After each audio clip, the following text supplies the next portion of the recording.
was in full dramatic flow. Leaping up on the little truckle bed, he made a number of gouging gestures above his head. Bisky held out his other paw, as though he were thrusting a dagger, relating avidly to his goggle-eyed friends. 1, 2, 3, 4. Prince Garth stole the 4 precious stones, which were the statue's eyes. Aye, mates, old Garth popped them out just like that.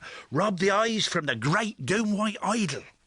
A Dibbon hedgehog, Dibbon is the name given to the youngest Redwallers, interrupted curiously. Why did he do that? Frintle, his older sister, sighed impatiently. 'Cause he was Garth, the Prince of Mouse Thieves, that's why, silly spikes. Bisky was accustomed to Dibbon's butting in. He carried right on with the story.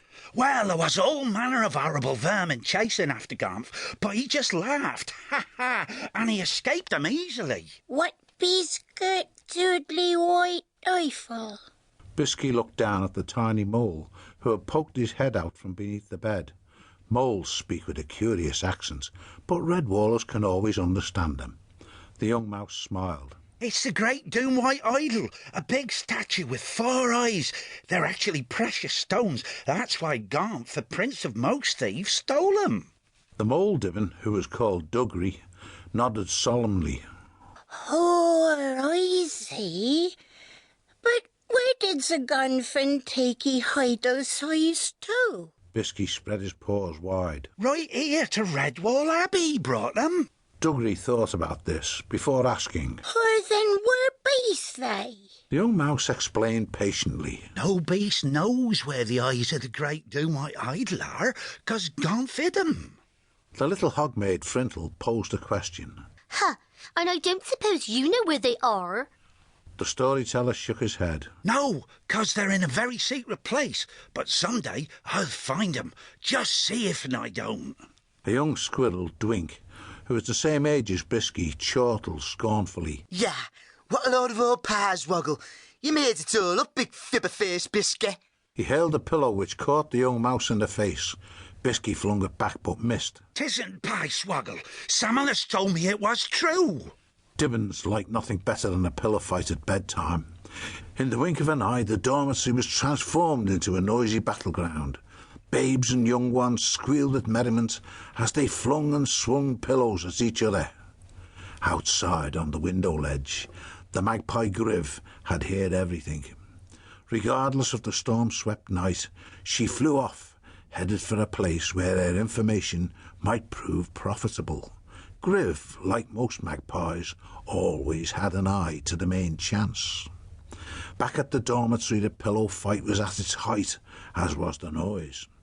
Redwall Abbey's infirmary and sick bay were on the same floor as the Dibbons' dormitory. Brother Torillis, the herbalist and infirmary keeper, did not bother to knock. Flinging the door open, he strode straight into the scene of chaos. His paw shot up, catching a pillow in mid-flight.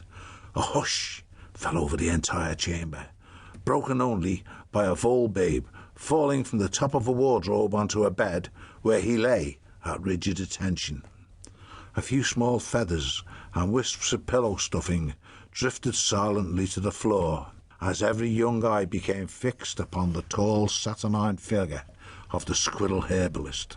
His voice was quiet, but loaded with menace. What is going on here? No answer being expected or given, he continued. And who, may I ask, is responsible for this riot? The bleak gaze of Torillis swept the dormitory, coming to rest upon the hogmaid Frintle.